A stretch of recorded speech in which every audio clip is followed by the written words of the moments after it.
Welcome back to the skin you're in. Not the you're- skin you're in. Yeah, the skin you're in. I'm Jen O'Brien from Releve Medical Aesthetics, and this is Kate Sullivan, friend, customer, podcast Host. host of a Tell TV us about show your called TV New show. Hampshire Life. Yes, New Hampshire Life has been in 5 seasons. It previously ran on Nessun and on YouTube, and now season 6 is going to air on NBC Sports and Peacock. We're going to start filming. You're streaming. I was streaming. So basically, New Hampshire Life is like a journey around New Hampshire. And we go to different places and we feature businesses like you and owners and talk about that. And then also places to go and see that visitors can come in and say, oh, I'm going to Amherst, New Hampshire. What is there? And we do that all over the state of New Hampshire. It's really cool. So that's kind of my title. I love it. A lot of different things. Welcome to the skin you're in. I'm here Kate at the Sullivan. skin you're in. This is the skin I'm in. Oh. I think that is a really, really good title Oh, thanks. because you really are in the skin you're in. Like you can't get out of it. to me, it's not about being perfect or meeting any type of beauty standard. It's about living your best life in the actual skin that you are in. Like Right. you are unique. You're beautiful in your own way. You don't Yep. need to look perfect. You don't need to look symmetric. You don't need to look like everybody else, but you do Right. need to feel good in Yeah. the skin that you're in. So And that's it's- how it came about. And it's also like, this is the skin you're in, and there's a level of acceptance of it. Mm-hmm. Yeah. And so I like that. It's kind of like not double over meaning. focusing on Right. perfection. Yeah. Today we're going to talk about CO2 laser, I'm very laser excited. treatments. So I'm going to answer some questions. I'm going to give like the down and dirty of what you really need to know if you're exploring these treatments. Yeah. I also put it out on the socials. I have questions from TikTok, from Facebook, and some comments from TikTok, which is great. And I'm going to address each one of those. Yeah. First, last episode, we had a little icebreaker where I asked you, what over 40 house have you been sorted into? So I have a new Hogwarts house sorting question for you. Okay, yes. I love this. And I think I was in like the strength training house. Yeah, we both the over were. 40. My husband has been sorted into the sourdough house. Okay. Yeah. I wouldn't mind if He my went husband was- hard sourdough, which Yeah. is Okay. great, except that I'm gluten free. So I know it's mean. And then he complains when Yeah. I get gas. Like, dude, don't Yeah. bake the bread. This is the skin It's I'm not- in. Come on. Okay, so the question is, what aesthetic treatment house have you been sorted into? Here are the 4 options. Are you ready? Yeah. Number 1 option, I want it to have a really big impact. Number 2 option, I want it to be subtle or restorative or preventative. Number 3, I don't want to have any downtime, little to no downtime. Number 4, I want it to be less expensive. I don't want to pay for big expensive treatments. I'm definitely in the second one, which is like, what was it again? I want it to be subtle, Yeah. restorative, Yes. and preventative. Yeah, so that's kind of where I'm at. That's the most important thing for you. Being 48 is that I want to, and that's what I've done with you, is a lot of the stuff that like I don't see right away, but I know that it's working for my skin as time goes on. And I would say those things are very additive, so they will have a big impact, but it's down Right, the road. and Yeah. that's kind of where I'm at. I don't know that I can answer the question because I'm I on this know, side. but- I think I would be subtle, restorative, preventative. I think that would be me, and I'd actually be willing to pay more for a treatment that I felt was genuinely preventative. Well, and a lot of the treatments are like, oh, come back in a year, and you're like, okay. I mean, you do need to maintain things because the Right. reality is you're aging. Like time is But passing. it's not like, oh, come back every 3 weeks. No, That would be, some of these are like, oof, that's a lot. And they're like, yeah, but it's every 3 years. And you're like, oh, okay. Yeah. I feel like I can fit that in. Yeah. Yeah. I think thinking through priorities is actually really important, and it's something that a lot of patients don't think about. Yeah. Actually recently created a consultation worksheet that I'm like, because people constantly on Facebook are asking for like, where do you guys go for Botox? Yes. And they're always asking for like, where do you get the cheapest? And who do you like? And these are like okay starting questions, but they're not actually great because the reality is you're on Facebook, which is very wide net you're casting. So somebody is going to recommend somebody to you and you don't know why they're recommending them. No, because it's their Aunt Judy. Or it's like, it's a great fit for them, but they don't have the same priorities as you. Right. But I think a lot of people they haven't they don't have the framework to think through like what is actually the most important thing to me. Because the reality is, and I see lots of different patients. So some patients will tell me, like we'll sit in consultation, I'll talk about CO2 laser, and I'm like, it costs more money, but it's really impactful and it's really preventative. And they're like, burn it down. Like, I don't care about that. 10 days of downtime. Don't waste my downtime. Give me the most downtime I can have. Charge me the most money I can have. You know, Okay, and yeah. some people are like that. Yeah. And some people look at the after pictures of a CO2 laser. Like, I put mine on Instagram. Right. Yep. You can go back in my Instagram, December 31st, as I did my eyes. And I had the most swelling I've ever seen anybody have with that treatment. Mine was rivaling Close. yours. Yes. So it's intense. It's intense. And some people but- take one look at that and go like, I will never do that. Yeah. And I'm like, okay. But it didn't hurt. And that's the thing is like, Well, we'll get into it. But there are people that are like so anti-downtime that they can't wrap their heads around some treatments, right? Right. So I do think it's helpful for us to have these conversations and kind of like help you as the listener think through like what is actually important to me. unpeel it, because I had a conversation with someone who was like, I won't do that. It scares me. And I'm like, oh, well, like, here was my experience. I didn't know what it was, but it's, so I think this is good that we're talking about it. The step-by-step, you who does it all the time and me who did it once and was like, you know. Now that had no you've done idea. it, was a lot less scary now that it's in the past. Yeah, I mean, now I know about it. Yeah. I'm kind of like, you know, she said I should have had like maybe a Valium. I Yes. get more like worried about. Yeah, it's just, And it's then a you're lot. just like, my hands are gripped. It's like when I Yeah, go to the yeah. dentist. I'm like, I'm fine. We're not going to let that happen. fine. I was listening to this really fascinating podcast. Jonathan Haidt, I think his name is called. He wrote the happiness hypothesis back in the early 2000s. He did all this research on how our brains work and what will make you the most happy. One of the really fascinating findings was about how we pay much more attention to fear stories that we tell ourselves than we do to positive, happy, like maybe this will go good stories. So we give a lot of attention to that, which I see play out so much because patients will say like, I'll never do that. That scares me. But they can't really articulate why or what it is about it that It's scares unknown. them. I think it's unknown. But then patients will say, well, can you just give me filler? And I'm like, you should be a lot more scared of filler than you are of CO2 laser. And she was like, but I'm terrified. And I'm like, that doesn't make any sense. Like, there is nothing to be afraid of with dissolving. There is everything to be afraid of with filler. It's interesting. placement. I think it's the unknown. I think Yeah. it's the unknown. I do. I think it's like, what is going to happen? Everything I've done with you has scared me going into it. And then I'm like, oh, okay. Because you don't know, unknown. and it's your face. It's your face. Yeah. All right. So let's talk about CO2 laser. I'm going to give you the shortest ever Okay. down and dirty. Yep. CO2 laser Yep. is a laser that uses CO2 gas to create a very controlled burn. Prior to like 1990-ish, we did fully ablative lasers, which means that you would burn the entire surface of the skin, like if you held a fire to it, okay? And it was extremely effective at treating severe scarring, wrinkles, sagging. It was very, very effective at totally resurfacing the skin and tightening the skin.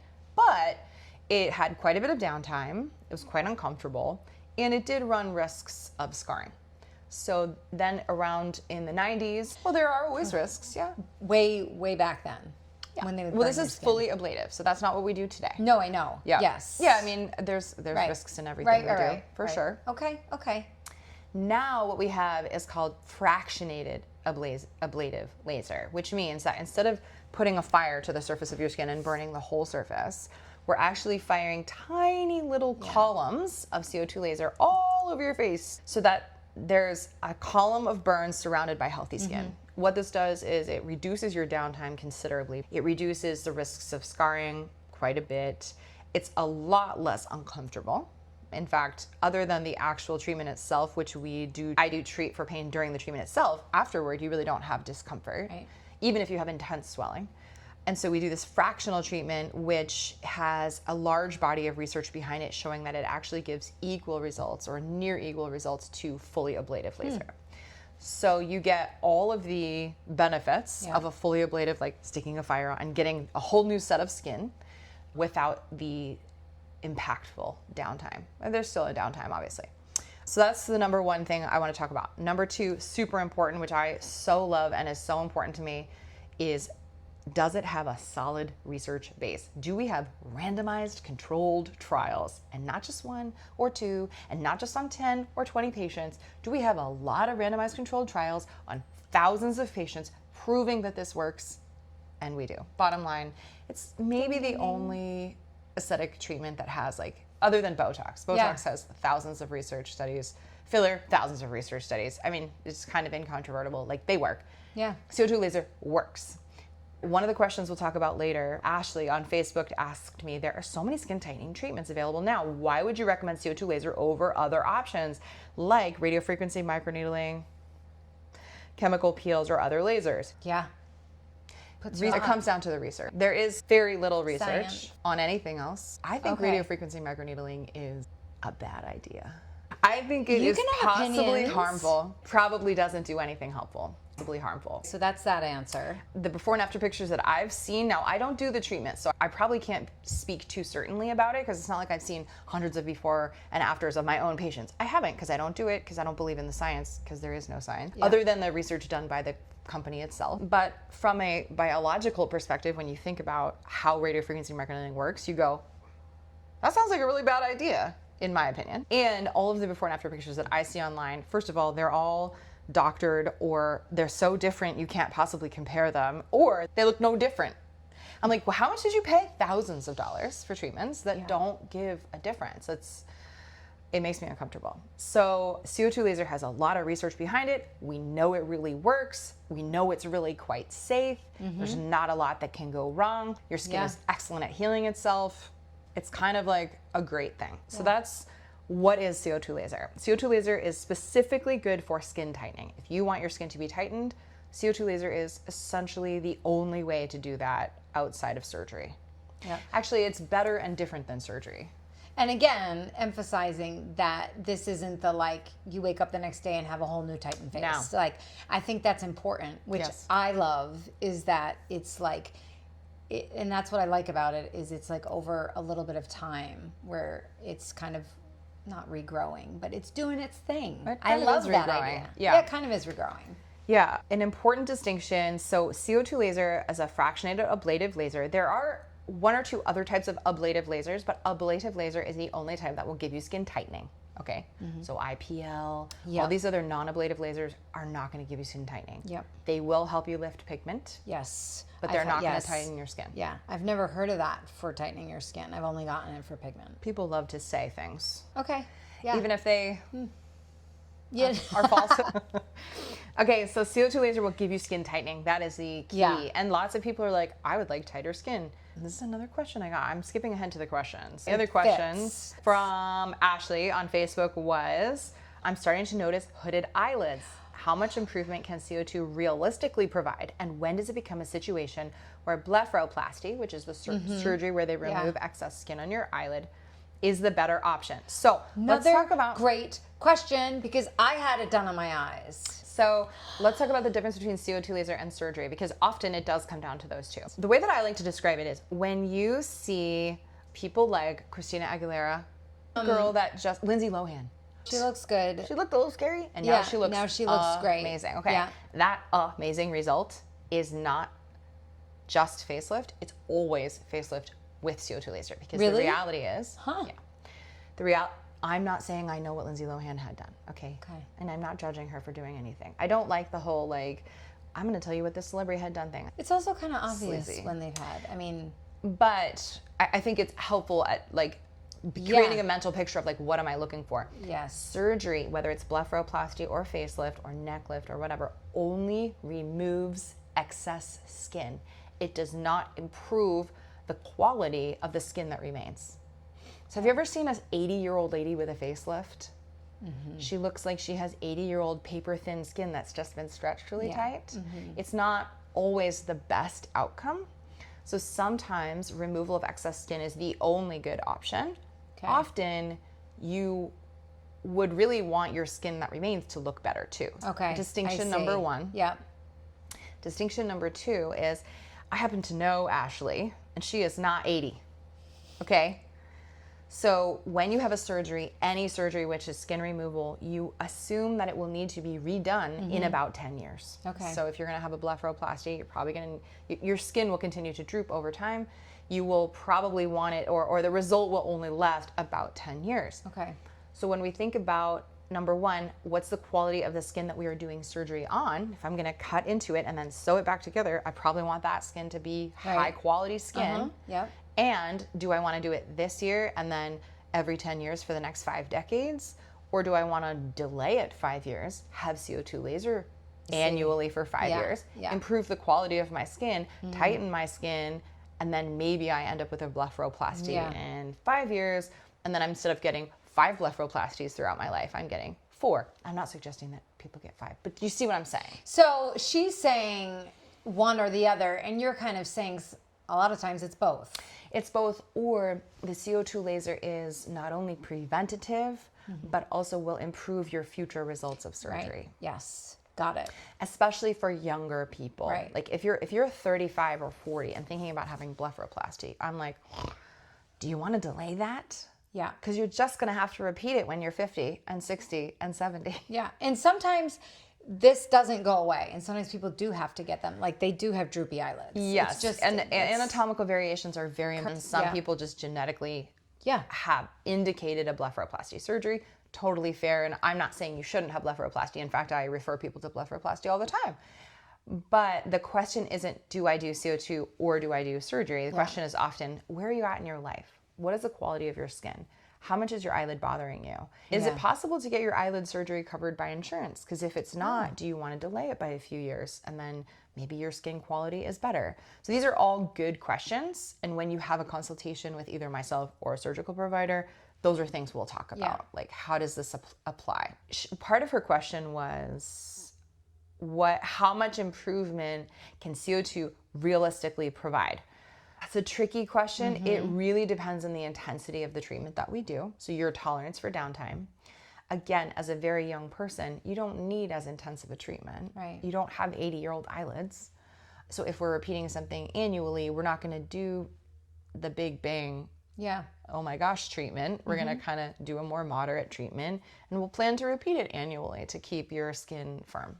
Do you feel like that explains it well enough? I think the takeaway is, well, first of all, there's no like magic one thing that does all this. And I think that that's really important, right? Like, it's just as you get older, it's just finding that combination of at home, skin, sunscreen, all that stuff, paired with these very innovative and new facials and CO2 lasers that help to just keep our skin like supple and delayed in aging. It's gonna happen. It's still gonna happen. And once you kind of like understand that, there's no magic one thing, but they all help together. And as you mentioned, aging is multifactorial. There's more than one thing happening. So one treatment is probably not going to solve all of your concerns. No. It's going to be multifactorial. Right. Which is why I love those of us in the preventative camp. Yeah. Because the more we prevent, the less you need down the line, the less Botox, less filler, et cetera. Right. The more prevention that we do. Yeah, and that feels really good to be doing that,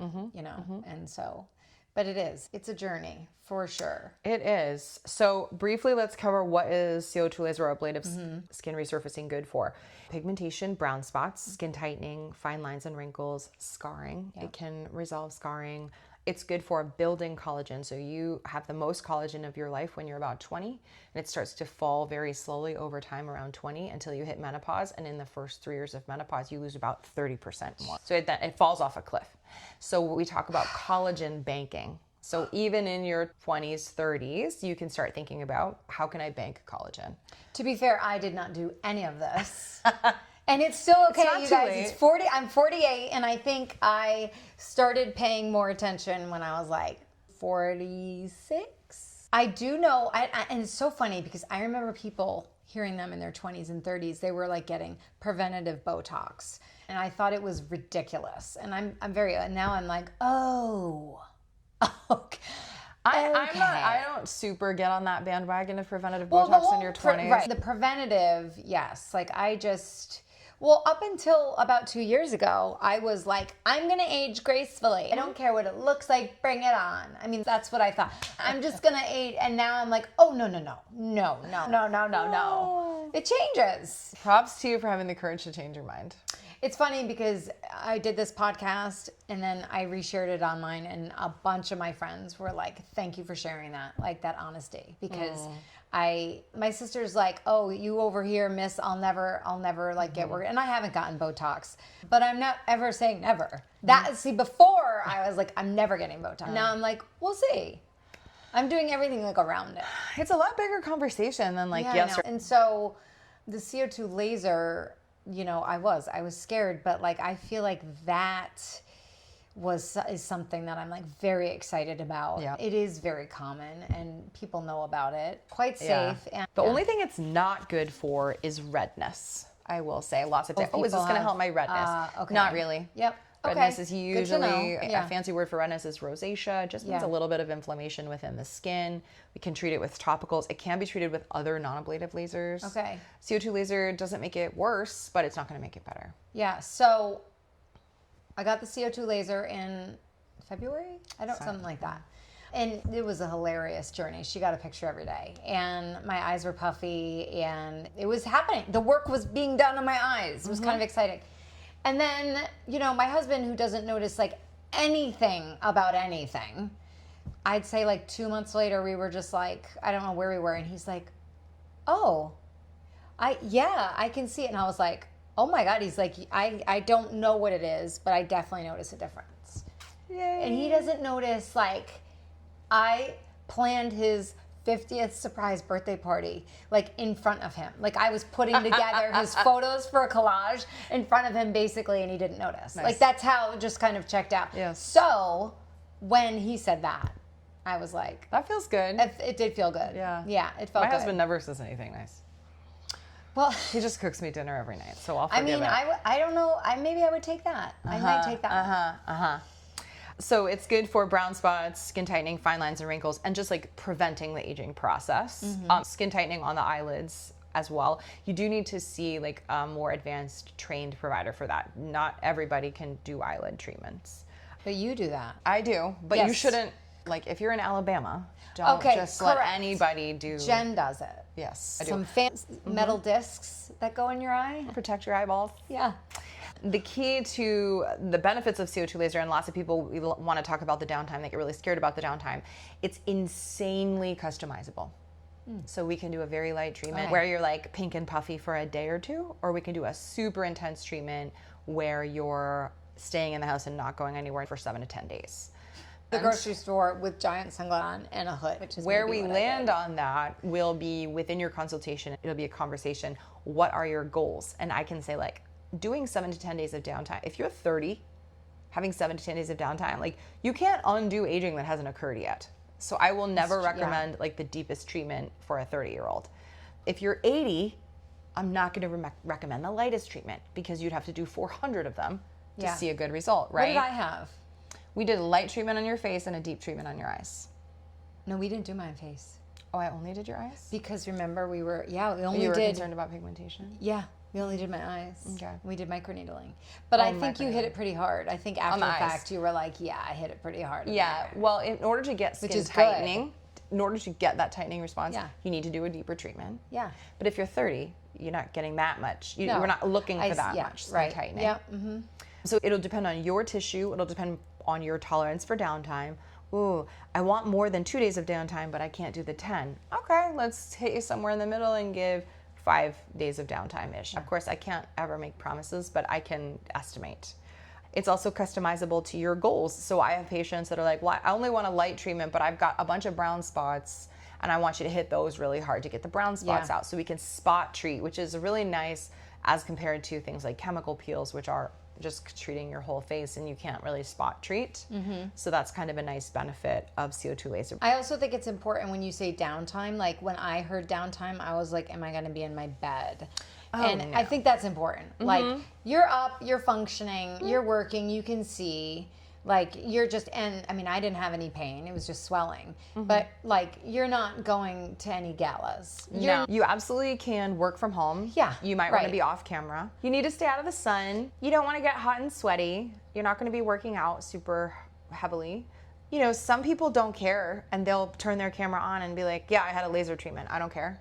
Well, right, because it varies on different How their people's downtime responses. is, Like, yeah. my eyes were pretty puffy. Yeah, mine were too. Like I Right. was looking at a slit. So was I. So we will talk about the expected downtime for you at your consultation. We will design a treatment for you, which is wonderful benefit of CO2 laser is how highly customizable it is. And then I will walk you through your recovery. So every day you're gonna send me a photo and I'm gonna go, oh yeah, that looks amazing. Looks perfect. It's just how it's supposed to look. And you're gonna go, I'm really nervous about this. And I'm gonna go, I totally understand, that makes total sense, but you can rest assured, whatever, I'm here to put your mind at ease.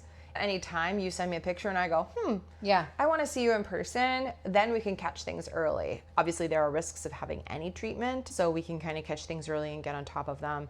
Some people have prolonged swelling. I think I had prolonged swelling. If that happens, we can just give you a little steroid to get the swelling down around a 4 or 5 kind of thing. Which is what you gave me. Yeah. And did it work? Yeah, I basically, you and I had similar experiences. I had a steroid. I didn't take a steroid myself just because I did. prescribe things to myself. It's frowned upon. It is. In this establishment. Yes. And who prescribes things for you?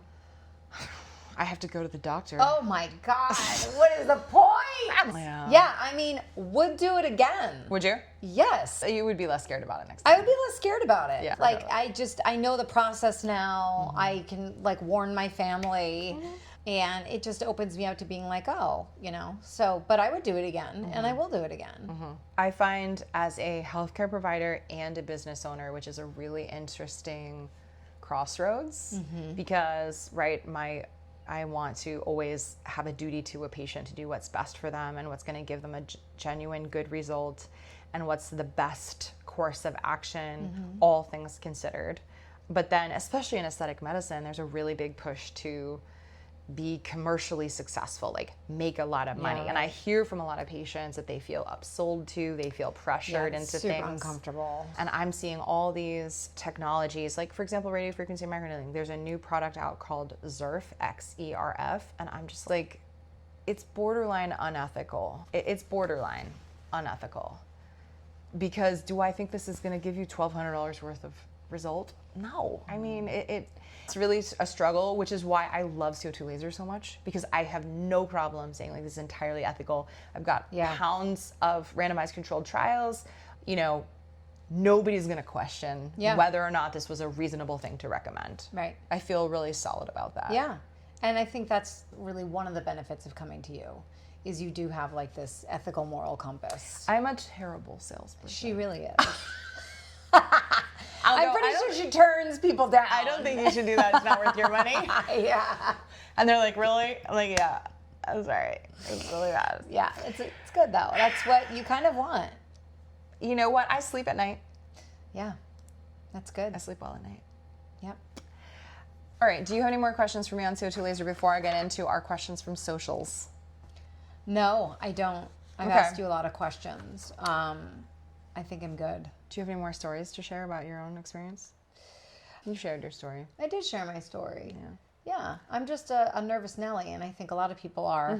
And that's what I most hear about is like they'll do Botox and other like injectables, and then when I say CO2, they're like, oh, I'm way too scared of that, kind of your point. And then I was like, I was scared too, but here are my photos of after, and everything's fine. When it comes to Botox, Botox is quite safe. The issue But is just it's needles, like that would make me more scared. Yeah. The issue is that Botox is not making your skin any healthier. Correct. It makes you look better. Good Hands point. down. That's such a good point. CO2 laser is. It's turning back the clock. We haven't said that yet. CO2 laser is making your skin healthier. That is. It's a really good literally thing to walk making away. you the Yes. genes in the cells in your skin younger. So it's making your skin kind of like it's working. Type of CO2 laser that I have is safe for all skin types at certain treatment depths. So for example, ablative skin resurfacing is more risky for darker skin types. So people with African American descent, African descent, Eastern European a little bit more. Anybody who gets, if you get a burn or something and it turns brown for a really long time. It's called post-inflammatory hyperpigmentation. So those people we need to be a little bit more careful with. There are preventative things we can do if you want to have CO2 laser, or we just give you a lighter treatment. But this type of CO2 laser is safe at the very lightest settings for all skin types. You are not a good candidate if you can't have any active infections. And it kind of goes. Yeah, but there's not anyone who's like, oh, you definitely can't have it. I mean, we wouldn't do it in pregnancy and breastfeeding. We wouldn't do it if you were on chemo or radiation, those types of things. If you have a history of cold sores, I will give you some antivirals to take before, during, and after the treatment, just to make it so you don't get a cold sore outbreak. If you do have a risk for pigmentation, I will give you pigment inhibitors to use a month before and then a month after the treatment. The biggest one is redness. People ask me about, is this going to help with my redness? Not really, but it will make your skin, just in general, everything look better. So often it kind of helps by improving everything else. If you have visible blood vessels, that's a different type of laser. You would go to somewhere else for that. We talked about, she had said, noticing hooded eyelids. We kind of had that nuanced conversation around, well, what's your goal? How old are you? How bad are your eyelids? Do we need to improve the tissue prior to doing surgery? In fact, I've had patients referred to me from surgeons saying, I can't do surgery until your skin quality is better. Interesting. So we could have that conversation. Yeah. And then the question, which we did already mention, there are so many skin tightening treatments. Why would you recommend this over RF microneedling? Yeah. I did want to mention chemical peels. So there is a deep chemical peel. I don't know what they are. Superficial, medium, and deep chemical peels. A superficial chemical peel would be like if you went to an esthetician and got a facial and she was like, I'm going to give you a little chemical peel, and she put a little like TCA or maybe a little glycolic on your skin. It feels a little minty and you're like, oh, that's nice. Okay. And then you're done and it's like super smooth, but you don't have any visible peeling. Maybe like mild flaking, but nothing visible. Okay. That's a superficial peel. And does that last, or is that just that's just like exfoliation. Okay. It's lovely, but it's not going to generate collagen. Then there's medium depth chemical peels. So the medium depth chemical peel that I offer here is called the VI peel. That peel specifically is safe for all skin types. The medium depth chemical peels are not going to give you as impactful as of a result as CO2 laser, but they are a great option for some people, particularly people who are not good candidates for CO2 laser, or some people just, they know what to expect with a chemical peel and they're like really comfortable with it and they like that. Yeah. And then there's deep chemical peels, which is specifically called a phenol peel, which is often done in a plastic surgeon's office. They might even admit you to a hospital to do the peel itself. It's essentially a chemical burn, so you can have some fluid shifts and there can be cardiac side effects. So they admit you, they monitor you, they do the peel. I've never had that done myself. I have had patients that have had it done and they said it was fine. It was not terribly uncomfortable. It was totally manageable. Similar to CO2 laser, you have some intense downtime, a week or two, that you're staying home. Amazing results, really. I mean, I would say on par with a CO2 laser would be a phenol peel. And I do have somebody that I refer to if a phenol peel is indicated. Phenol peels would not be safe for all skin types. You would be at risk for post-inflammatory hyperpigmentation, or PIH, from a deep phenol peel. So that is one option. And whenever I have somebody coming in for consultation for skin resurfacing, I'm always like, hey, by the way, you should know the whole breadth of options available to you that I think are actually worth it. So my biases always play a role, but I will always let you know, like, by the way, phenol peels exist. If you're interested, you could explore. I think people appreciate that. And I have some I refer to for that. And then I mentioned other lasers. So non-ablative lasers are not going to give you skin tightening. They may give you pigment lifting, especially when you're younger. They will like prevent the aging process. They could be more preventative, but they're not going to give you the impact of a CO2 laser treatment. Yeah, okay. Maria on TikTok asked me, can it treat hollowness under the eyes? Your under eye area is an extremely complex anatomical region, okay? So you've got skin, you've got fat, you've got muscle, you've got lymphatics under your eyes. When you have really bad allergies or you cry all night, the next morning you wake up, your eyes are puffy, right? That's your lymphatics. So she used the word hollowness. So I wanna say my answer is yes, but not in the way that you think, okay? People think I have hollowness, I need to fill it up. So I should get filler.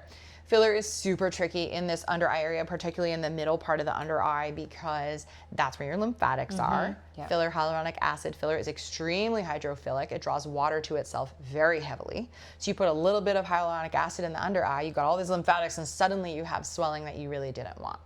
So I typically do not put filler in the middle. I don't think it's the best treatment, it's often not going to last forever. It's going to be costly, it's going to be risky, and usually there's better options. Even if the better option is surgery, and lots of people are like, well, I'm not doing surgery.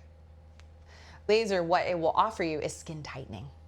So anytime you have hollowing or blue discoloration or fine lines or any of that stuff, skin tightening is going to help with that. Right. It's not going to fill it up and blow it up like a balloon, but yeah, it's going to help a little bit. Yeah. I like CO2 laser for the eye area because it's not going to give you that prolonged swelling. It's not going to make you look different or weird. It's just going to turn back time. It's quite safe in the eye area. And then Ms. Bree on TikTok said I had fully ablative lasers. So that's, remember, the whole of the scars around my nose, and it worked so well. So thank you for sharing your story. It is good for scarring, acne scarring, surgical scarring, just resurfacing. It might require multiple sessions. However, especially fractional ablative laser, which is what I do, not the fully ablative, you might need multiple treatments to get a scar fully resolved, but it is a good treatment for that as well. So thank you guys for your questions. Yes, I love talking about this stuff because I'm learning as I go too, and I find it all fascinating. And seeing that I'm in the like slow and steady house, all of this stuff, it kind of like fills that. CO2 laser is a good option. Highly recommend. Highly recommend. All right. We'll see you next time on The Skin You're In. We're laughing because it sounds like the skin you're in. We're going to say that every time.